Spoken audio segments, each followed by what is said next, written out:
All right then, everybody. We are back. Open preview. It is Wednesday. Thank you for making it to Wednesday as part of our open preview series, week-long daily open content. This is the big one though. We're going to preview the Open in not too long fashion. We're not going to take too much of your time here today. But what we are going to do is just talk about all the major storylines heading into the week. Ben, Open week. We talked about it a little bit yesterday. But what are you looking for out of this Open? Let's get to Sunday night. We're sat there. We're about to watch the World Cup final there on Sunday, and we just finished watching the Open. What will make you? Because you're quite harsh on these major championships when they maybe don't materialize the way that you first thought that they would. Um, what would you be happy with when it's all said and done on Sunday evening?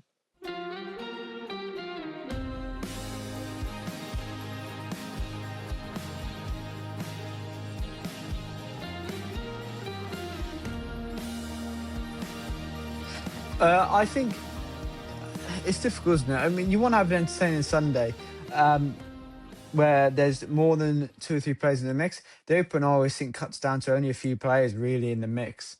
Could be wrong. And again, the way the PGA Champs was when there were so many in the mix, I'm not sure that's what it needs. It needs three or four good players. We want to see the best players in the world going for it on the final day. We want to see some good golf, which will be a tough golf course.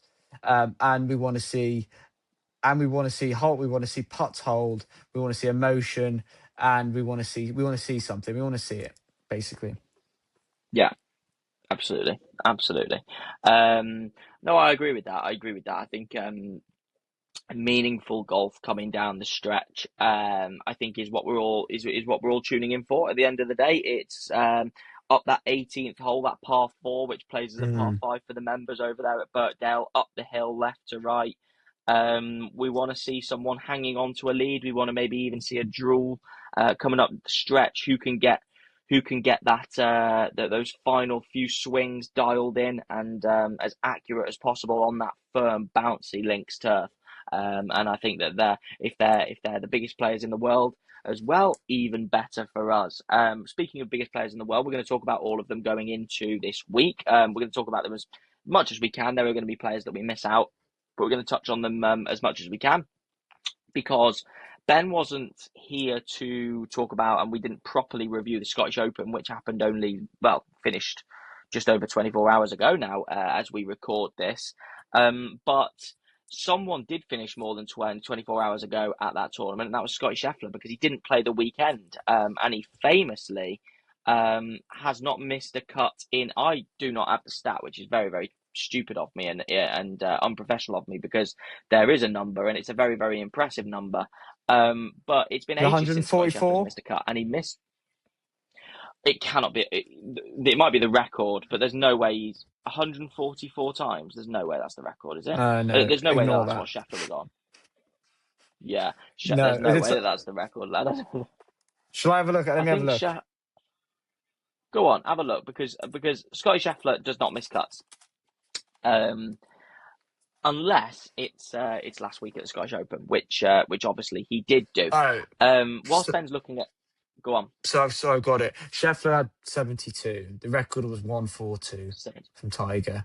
Sorry. 140. Yeah. Got you. Because I was going to say that's around what the record is. But to be fair, very, very good recall of numbers because that's where the record lies. Shows you how outrageous that record is. Scott Scheffler is threatening, unless he goes back to back this week, to go 0 for 4 in major championships. Something that when me and Mm. Ben did episode 1 of this podcast and we made our major championship predictions, we predicted maybe not as blazing hot of a year as it was last year for Scotty Scheffler, but we would have been very, very. We were too shy, basically, to say that he wasn't going to win a major in 2026. And he is 4 days away from doing it. He obviously enters as the world number one. He obviously enters, barring that miscut, on very, very solid form and someone who you reckon is going to have a chance. But Ben, does Scheffler win this week? And do you think, obviously, off the back of that he doesn't pick up a major in 2026? I think no. He's not going to win this week. I believe he's not playing good enough golf. And I don't think he's the sort of player. He might prove me wrong. Maybe that Tiger used to that could go and be dipped off for 3 months and then come back in and hit the heights and hit the elite level and win a major. I don't think he's going to do that. I actually think him missing the cut isn't going to bother him one little bit. I think he's probably enjoyed his weekend. I saw he was at Berwick, wasn't he? He was at North Berwick. You know what? He might come in a bit fresher than having to play a weekend and probably play a weekend being pissed off because he wouldn't have won even if he had made the cut. So you know what? He's not going to win, but it might not be a bad thing him missing that cut. I agree with a lot of what you're saying there. I think a couple more days to spend on the range. I don't know whether Randy Smith is over with him this week. I'd be very Mm, surprised if he isn't. But a couple more days, maybe just working on some stuff. And like you said, being a bit creative around the links, mm, playing the 13th at North Berwick, messing around, hitting linksy style shots. Which, if you think about Scheffler at his best, and it's difficult to say he literally is the defending champion coming into this week, but you think of Scheffler and you wouldn't necessarily think of him as this creative guy who no. who um, has this magical kind of short game and drains everything from 40-foot sloping double breakers that you see on links, expansive links style greens. He's very middle of the green, take a couple of chances, doesn't really put a foot wrong, knows where his misses are all the way around the golf course. Um, but maybe that creative element and that a bit more, like you said, a bit more time to recharge will give him a bit of a boost. I think it would be dangerous to sort of rule him out completely, as it always is. But I mean, it's just remarkable to think that when we made this podcast at the start of the year and for the first major of the year last year, when we did the live streams previewing all the majors, it was seen as a cop out to pick Scheffler. It was seen as like, oh, almost don't pick Scheffler. Who, if Scheffler doesn't Mm, win, who's going to win? That was kind of our mindset. Whereas now it's flipped the other way. It's like now it is a free for all. I think he's only the yeah, favourite. I think he's at 7-1 in the odds right now, and Rory yeah. McIlroy's one.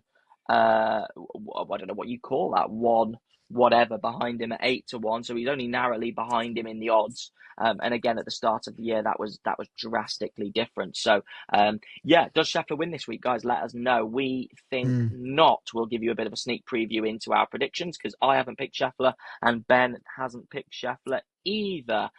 Maybe either of us have picked Rory McIlroy or not for Ben. Absolutely fucking not. No. Why haven't you picked McIlroy? I forgot he existed, to be honest with you, and I just think he's just jank. Like I saw he was there at Birkdale. I just think the creativity you're gonna have to have this week, and the extreme putting. I believe. I don't think he's got. I think, and I saw him like hacking it around Scotland, and he's saying how bad he was at golf. Like it's such a pick me up there. So I don't. I'm not gonna put money on him. I think McIlroy is in the mix on Sunday. I think he's playing good golf. There's no two ways about it. Obviously, you saw him throwing his toys out the pram up there in Scotland. He had a big double cross and missed the green about 20 yards left with didn't look like any less than or much less than an 8 iron in his hand there. So yeah, looked like something a lot shorter than that as well, which is interesting. But yeah, I think he finished ninth last week. He didn't have his best game. I think Mm, he was clubhouse leader at one point as well before sort of some better scores came in. I think he's playing good golf. You know, McIlroy's admitted now all he cares about is winning major championships. His US Open performance was underwhelming. I think the golf course got the better of him, which it did a mm, lot of people out there. But this golf course shouldn't, I mean, it's going to be difficult. It's going to be a challenge when it comes to open venues. But I don't think it's going to be a challenge relative to, let's just say, Muirfield, or let's say, obviously, Shinnecock, like where they've just been. Other tracks like that, I just think that McIlroy will go close. I think he'll put a couple of good rounds in, probably on Thursday and Saturday, to get himself in and around the lead. mm. And will he get over the line? Who knows? I might or might not predict that McIlroy picks up the trophy in a little bit. Again, guys, let us know. Does McIlroy pick up his second major of the year? Imagine winning the Masters and the Open in one calendar year, or little than that. What are we? We're 3-4 months apart. That would be absolutely unbelievable. But it just seems a little bit too good to be true for McIlroy. It doesn't feel like the rest of his game in between it's been there. But then again, maybe that's the point. That's maybe the whole point, like we just sort of touched on. Bryson DeChambeau. Hit the big three, get the big three out of the way. He's trying to avoid going over 4. I mean, look at the standard difference here. I mean, Schafter trying to go over 4 just for the fact he hasn't won one. Bryson trying to avoid over 4 missed cuts in majors this year. He has spoke on his YouTube channel doing a sit down style video talking about why he's been missing cuts, and talking about all sorts on there. Again, I talked about that in one of our previous podcasts. I didn't actually watch the video, but it would have been interesting to see sort of what he was saying, because it just hasn't been good enough from Bryson this year. He's been flop of the week on so many occasions, as Bryson DeChambeau. Does he make the cut? Does he make the cut? Does he have a chance? What do we reckon for Bryson here? I think it's crazy. We're here to talk about, does Bryson make the cut? Like it's a talking point, but it absolutely is, because he's been awful in majors. Does he make the cut? I'm going to say no, he doesn't. I think I think back to last year where he did make the cut at Portrush, and because he had an awful 7 over first round. Will he do the same again? I think he will. I think he goes into these rounds cold. He goes into these rounds with something going on his head and something to think about, and it just goes all very wrong for him very quickly. He's going to try and overpower the course. Let's see what happens. I think he'll miss the cut again. Yeah, I said last time I think he'll make the cut just about, and he got close, and then he obviously missed it. Yeah.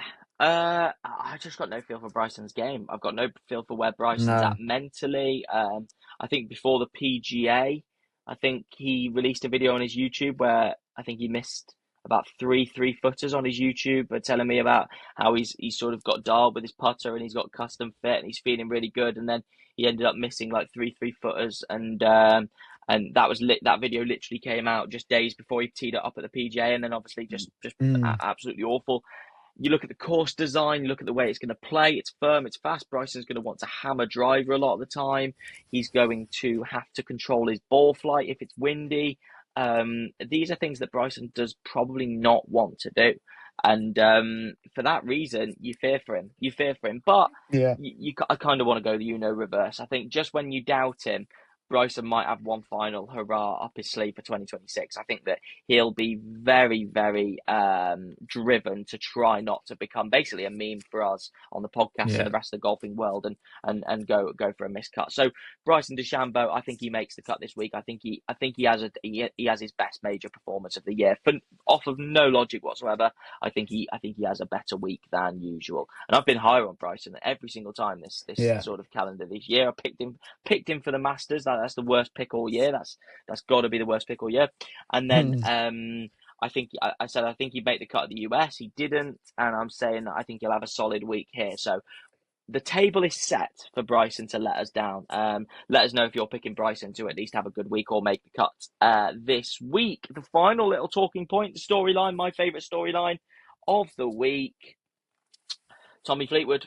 I mean, obviously I'm at Unk status now because I was at the Open last time it was in Birkdale. Tommy Fleetwood, so much home support. I'm not the biggest fan of the Liverpool area. However, it was quite nice and cool to see all of kind of the Scousers and the home fans give him that lift, which was pre-2018 Ryder Cup. I think he might have had his hands on a race to Dubai by that point, but he was just breaking out as one of Europe's best players by that point, and he still had overwhelming support. So God knows what it's going to be like now, as he sits currently comfortably inside the world's top 10 players in the world. Tommy Fleetwood, does the hometown favoritism and expectations weigh him down too much, do you reckon, this week? Because his golf and his form right now is as solid as anything. It's always been solid, Tommy Fleetwood, but I mean, it's especially solid heading into this week. So where do you lie with Tommy this week? What do you think? Yeah, I think I'll be on the full Tommy Fleetwood bandwagon. If we see him in the final group or out there on Sunday, we'll be hyped. But does the game of golf suit go as a player, as a human, having that much pressure, having that many people watching on you? I don't think it does. I think golf is you put enough pressure on yourself in golf, which can feel like the whole world's on top of you, and then having that pressure of it being on your doorstep and being at your local area and all that sort of stuff. Let's hope he compels. Let's hope he uses it well. We were in Hoylake in Liverpool when last time, and he had a big support there, and he had a good first 2 days. He was excellent, and we thought, but he died. He died heading into the weekend. His game's way better now. His game is way better. And you know what? Being good tee to green with Tommy Fleetwood is might be good this week. And if he can roll a few putts, can he stay aggressive with the putter? He'll be there or thereabouts. It's putting that's going to let him down, I feel like, again. But let's hope not. Yeah, it's mental because everyone talks about his putting, but like in the Ryder Cup, like he just finds the heater with it. Yeah, he does. So you just gotta hope that yeah, you just gotta hope that he kind of just switches into this Ryder Cup mode. In Mm, 2017, he had a really sort of good showing, and he was am I getting mixed up? No, I think he had a solid showing. I think he was playing well when I sort of saw him. I don't know how high up he finished for the week, but mm, he was going along okay when I saw him all those years ago, and I think that yeah, I think he can have a chance. I think he can have a chance. I think it's all a massive melting pot. Like you said, he's made no bones about, or he's not shied away from the fact that the Open's the one thing he wants to win, and that he said that so many times. I remember him being absolutely gutted when Shane Lowry got the better of him at Portrush in 2019. He's had a couple of really good finishes other than that as well at this tournament.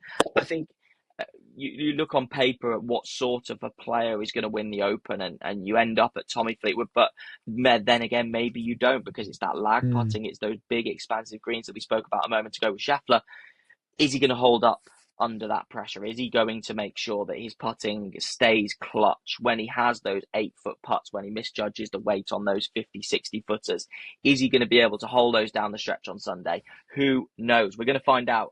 We will obviously be rooting for him all the way. We'll give you guys a Tommy Fleetwood report when we are there and on the ground Friday, Saturday.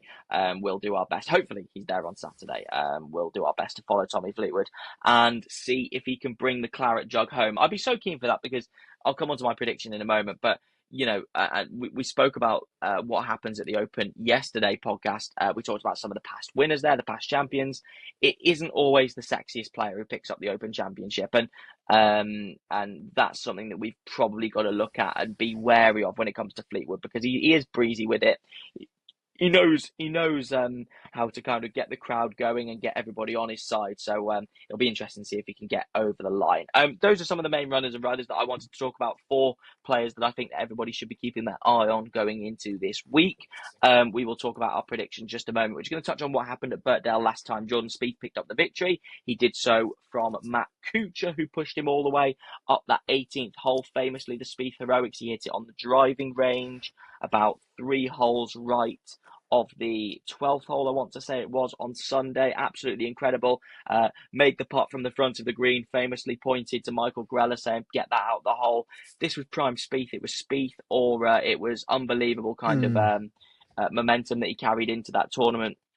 2015, 16, 17 was absolutely phenomenal era for Spieth. He's just not reached that pinnacle again. It'll be interesting to see if he gets back to the heights of where he was this time 9 years ago. Playing firm will be windy. Just want to ask you, in your predictions, give a bit of a preview to your predictions. Just want to kind of lead the question into. Do you reckon a shorter, more steady player wins this week, or do you reckon we see someone who's a little bit more athletically gifted when it comes to hitting the golf ball? Do you reckon?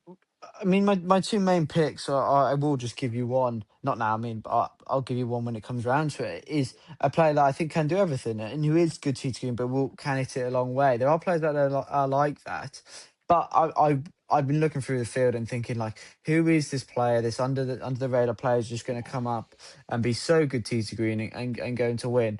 Um, so yes, I do think it'll be someone who's unbelievable to green. I don't see McIlroy or the Shambos or your Rams or your real big boys. Can they go and control their ball fight? Even Scheffler, can they go and control it? So yes, I think it'll be someone a bit under the radar who will win in the same fashion as like Harman. Harman did a couple of years ago, as did Schauffele, those sorts of Yeah. players.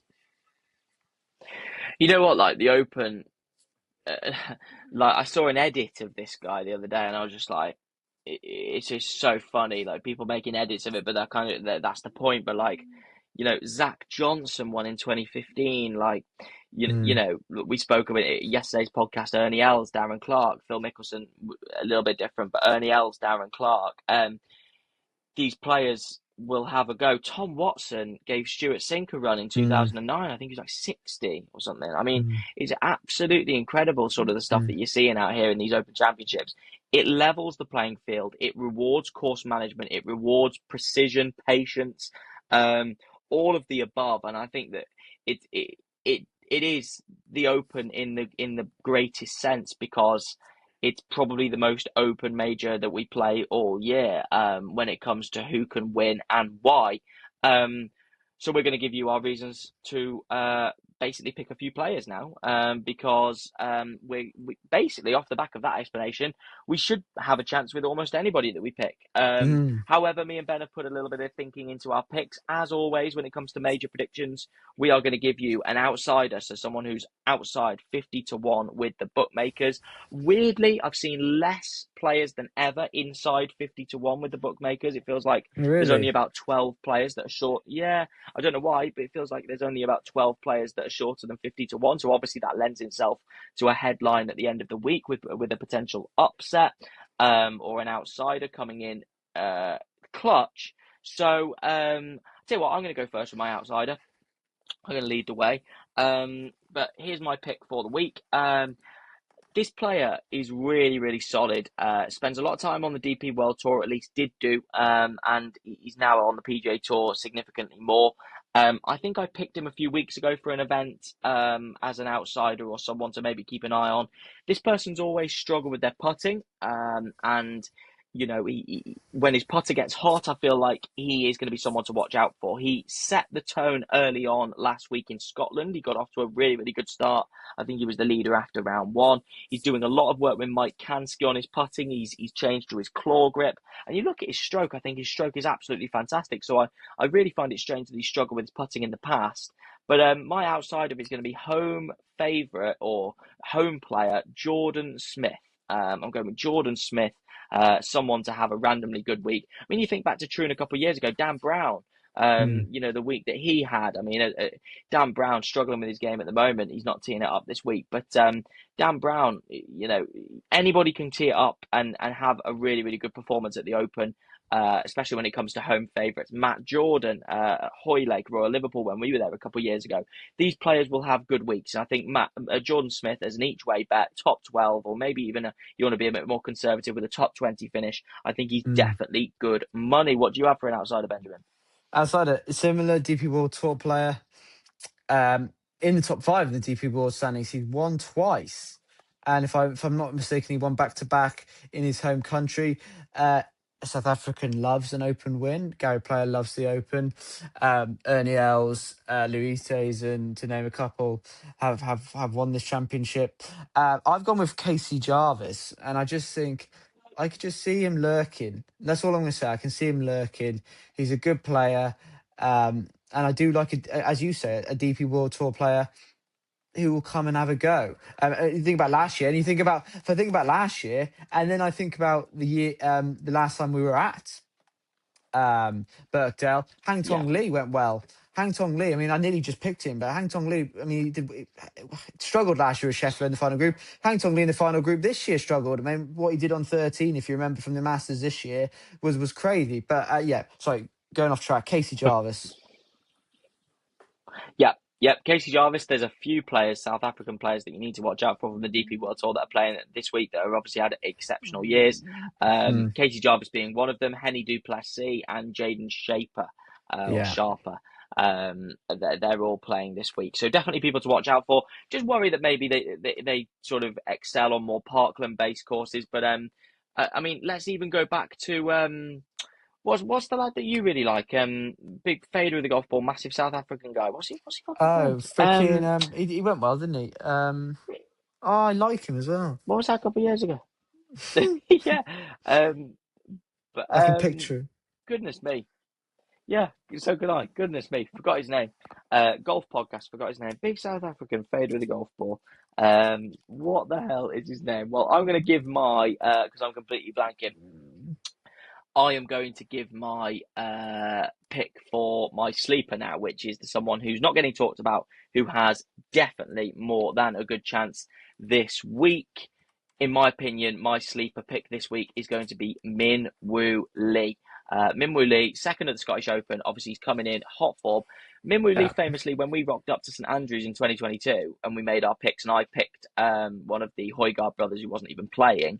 yeah, Um, JK picked Cam Smith that week, but he was rimming Minwoo Lee, yeah. and I don't know whether he picked him as like one of those names, but he had a really good week then. He's had good performances at the Open before. He likes links turf. He's a Scottish Open winner, um, and you just fancy him to put a good week together when it comes to this week at Birkdale. Windy conditions, he can flight the ball fantastically. As I said, second just at the weekend to Tom Kim. Yeah, Minwoo Lee for me, sleeper. I feel like Minwoo Lee would be an under the radar winner that I think everybody would be happy with seeing him win the Open. A feel good win, and he's going to probably make some ridiculous posts about it and some memes about it afterwards. So come on, Minwoo Lee, we would fancy you to win the Open. Minnery is a great golfer, and he's a golfer that so many of us would love to have his swing and his ability with his ball flighting, Yeah, and yeah, a lovely golfer. The guy, the South African player was Tristan Lawrence. You were thinking of big twat Tristan in Lawrence. South There we Africa go. who smashes it around. He smashed around Troon like we'd never seen before. Do you remember watching it? Yeah. He was crazy around Yeah. Troon. Um, but anyway, Yes. yeah. Yeah. So I nearly went with Straka, but he's been so poor this year. I just think Yeah. he is a player. I do think he's like a Stenson striker who will pick a major up, and I do believe it will be an Open. He's a good player, but I've gone with someone who, again, burst onto the scene last time we were up in Scotland last year. I mean, at the Scottish Open. 2 or 3 wins this year at the year. Had a bit of a slow time, but he is a links player. He loves the links. So Chris Gorup is my sleeper. I hope that he counts as a sleeper still. But he has slept through this year. He has absolutely slept through this year. So and again, he'll hopefully be doing I don't know what I'm on about. But yeah, anyway, Chris Gorup, he will be there. He'll be there. He played well last week. He's an unusual looking player, but he will be there. I've got no doubt about that. Well, the thing is, he slept through this year, but he won it. He won in Phoenix. He Yeah. won one of the first that he won the event before we started the podcast, Did and he win then this he's just in won. Hawaii? He won the John Deere. He won the John Deere. Uh, mm, Just it was just like a couple of weeks ago, and he finished like fourth in Scotland. So that could be very dangerous as to who could win, because I think that he might have a real chance. I wouldn't be mm. surprised if you'd have gone with him as your winning pick. I wouldn't have been at all surprised, to be honest. No, no. So I like the strength.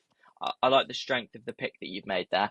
Okay then, who's going to win the Open? I am going to go first. I'm going to lead it off. I picked this player a couple of times this year, or at least once, maybe a couple of times. But I've gone with my holistic approach because I'm 99% sure, and I haven't watched us back, but our biggest content week of the year, the Open Championship, we rewind to episode number 1 when we predicted the major winners.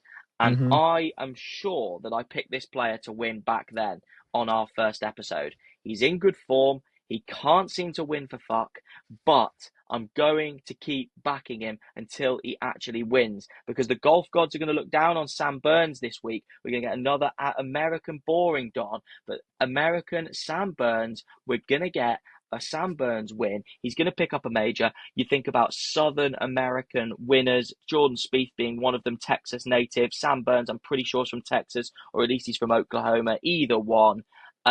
Putting, like you said, lag putting, big, expansive greens. I think I might have picked him for the US Open, to be honest with you. So fucking hell. But here we go.